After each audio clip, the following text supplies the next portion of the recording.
बता रहे हैं नमस्कार आशीष जी, नमस्कार मेरे पत्रकार मित्रों। आप चौथे स्तंभ है। आप यह मुकदमा इसमें हुआ ये है कि मैं आपको ये बता दूँ कि इसमें रिपोर्ट लेखपाल जो है, जो आई है 932 का 932 का 932 का, इसमें पूरी राजस्व टीम के हमारे 6 लोगों के हस्ताक्षर सरकारी टीम के। और इसमें तत्कालिक कारण जो भी हत्या अनुराग यादव की रही है, क्या रही, इससे मुझे कोई बहुत ज़्यादा तफसील पूरा जनपद ये जानता है, ये पूरा जनपद जानता है कि इसमें ऐसा हुआ है। लेकिन है क्या कि सत्ता का मद, पैसे का मद, ये बड़ा बुरा नशा होता है और एक प्रतिभावान बच्चे की हत्या हो जाती है जिससे पूरा प्रशासन हमारा जो है उस पर हो जाता है। और इसमें मैं आपको बता दूं कि लालता यादव क्रीमी लेयर में आते हैं, क्रीमी लेयर में आते हैं। लालता के पास कितनी पूंजी भरी है मुझे जानकारी नहीं है, देखना पड़ेगा। गरीबी रेखा के नीचे नहीं है, गिरफ्त समाप्त कर रही है। यह बयान सुनकर तस्दीक किया गया। यह 30/12/24 को लेखपाल विनोद मौर्य शायद वहाँ के लेखपाल हैं, उनकी यह जो है गिरफ्त की गई है हमारे प्रतिद्वंदी जो प्रतिवादी अधिवक्ता है उनके द्वारा। इसमें ये कबूल करते हैं कि मेरा जो है 0.018 हेक्टेयर पर घर बना हुआ है और 40 में ये इनका जो है 57 एयर जो है ये आबादी के रूप से दखल किए हैं। सहन है, पेड़ है, दरख्तान है, चटनी है, नाद है, भूल है, वह लाल पेन से रेक्टिफाई किया गया है। और यह 30/12/24 को गिरफ्त समाप्त हो गई। इसके बाद इंद्रावती जो लालता यादव की पत्नी है, क्योंकि यह जेल में निरुद्ध थे और 8/11/24 को जो लेखपाल की रिपोर्ट आई थी वो सबका हो गया। अब इंद्रावती कह रही है कि हमारे पति जो है जेल में है तो हमारा बयान कराया गया। उन्होंने एक एप्लीकेशन दिया था, तो उसमें जो लालता की दस्तखत की गई वो पर। तो मीडिया साथियों के साथ एक सवाल करूँगा, क्या आप फॉलो अप कर रहे हैं? अनुराग यादव में जो 3 अभियुक्त गिरफ्तार किए गए हैं उसमें कितने लोग जमानत पे रिहा हुए? जो जमानत पे रिहा नहीं हुए तो क्या जेल में उसको लीगल प्रोसीडिंग नहीं प्रोवाइड की जा सकती है? क्या लालता यादव अगर जेल के अंदर है तो उनको नोटिस की तामीला होनी चाहिए, राजकुमार को नोटिस की तामीला होनी चाहिए और लालमोहन को नोटिस की तामीला होनी चाहिए।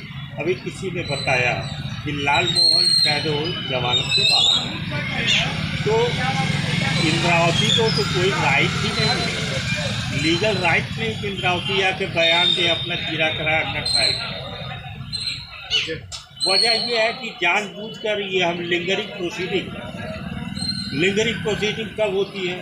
हमारे ऊपर जब किसी का बहुत दबाव होता है।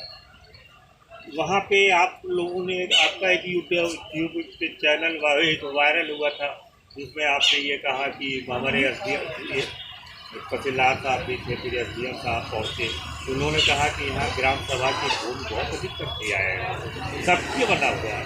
मैं सवाल इस बात पर करता हूँ, जो गांव सभा की भूमि है उसकी देनदारी मतलब उसकी रख रखाव की जिम्मेदारी किसकी है?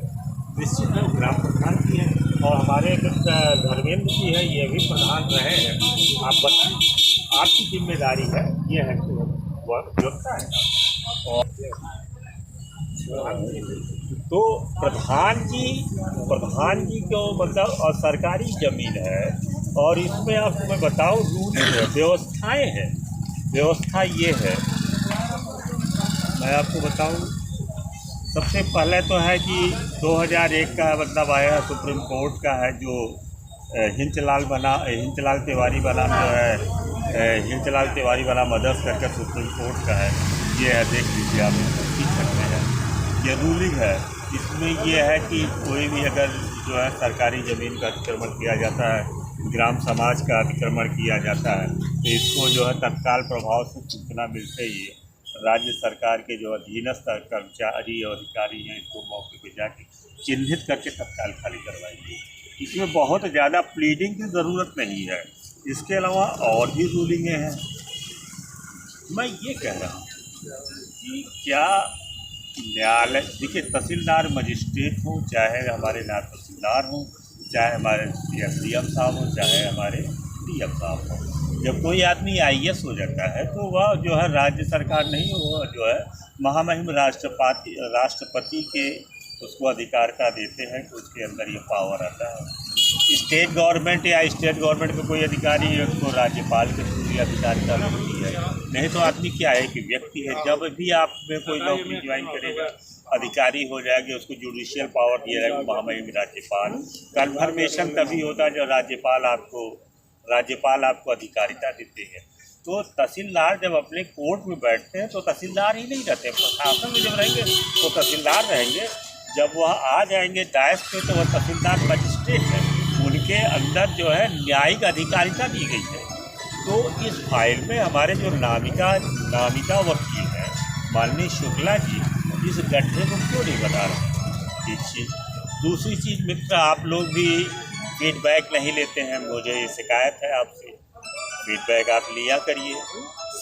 हमारे CRO साहब के आदेश से प्रेमजीत सिंह दीपक इसलिए बनाए गए हैं क्योंकि उसमें अनुराग के फादर ने कहा कि हम इनको अपने व्यक्तिगत खर्चे पे मामले की पैरवी करने के लिए जो है अधिवक्ता नियुक्त करने चाहते हैं।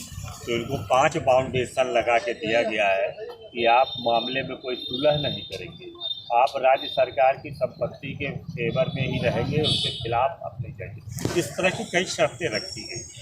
तो सवाल इस बात का है, मैं बतौर अधिवक्ता, क्योंकि जो वकालतनामा होता है ये एक अथॉरिटी लेटर होता है कि हम अब जो कहेंगे वो माना जाएगा कि हमारा मुक्तिल कह रहा है। मैंने वीरेंद्र प्रधान जी से मुझे कष्ट इस बात का है कि वो कहते हैं भाई साहब मामले को देख लीजिए, तो मैं बाइट देने के लिए नहीं बना। मैंने उनसे कहा भाई साहब एक वकालतनामा लगवा दीजिए ताकि मुझे भी बोलने की अधिकारिता प्राप्त रहे, जो मुकदमा चल रहा है उसमें आपने फर्जी दस्तखत की बात नहीं, लालता की जो दस्तखत एक शादी पे बच्चे है उस पर जो प्रतिवादी के प्रतिवादी का अधिवक्ता है उनकी कोई आईडी नहीं है, उसकी कोई लीगलिटी नहीं, लीगलिटी नहीं है, लीगलिटी के इतना उलझाव सब चल रहा है। तो ये मतलब है कि ये तो नेग्लिजेंस है ना, ये तो नेग्लिजेंस है ना कोर्ट का। तो देखिए, तो जब कोई मरता है तो उसके घर का मरता है, पड़ोसी के घर के लिए तेरही होती है, ठीक है। जब मौत अपने घर में होती तब लगता है कि मौत क्या चीज़ है। तो अनुराग यादव हो चाहे अभी जो भी हो, जब किसी के घर कोई युवा प्रतिभाशाली या कोई भी मौत होती है तो संवेदन ही, देखिए मैं वकील जरूर हूँ, लेकिन यदि मनुष्य आप तभी हैं जब आप मानवतावादी हैं, आशीष, जब आप संवेदनशील। तो सर इसमें है कि जब सुप्रीम कोर्ट की गाइडलाइन, एक चीज़ और 1952 की एक रूलिंग है, इतना भी पुराना से पुराना निर्माण हो, इतना भी पुराना से पुराना निर्माण हो, इवन ये 1952 से पहले का भी हो, उसको संज्ञान में आते तुरंत धाराशाही करना, ध्वस्त करना है। तो कहाँ है शासन का बुलडोजर? बड़ी हत्या हो जाती है उसके बाद नहीं, कहाँ है शासन का बुलडोजर? और समाजवादी पार्टी का कोई नेता वहाँ गया? कोई नेता गया? कोई पार्टी का आदमी गया है? नहीं गया ना। क्यों? Vote politics. वो आप हमसे आपसे बड़े बनिया है, वो हमसे आप बड़े हो गए।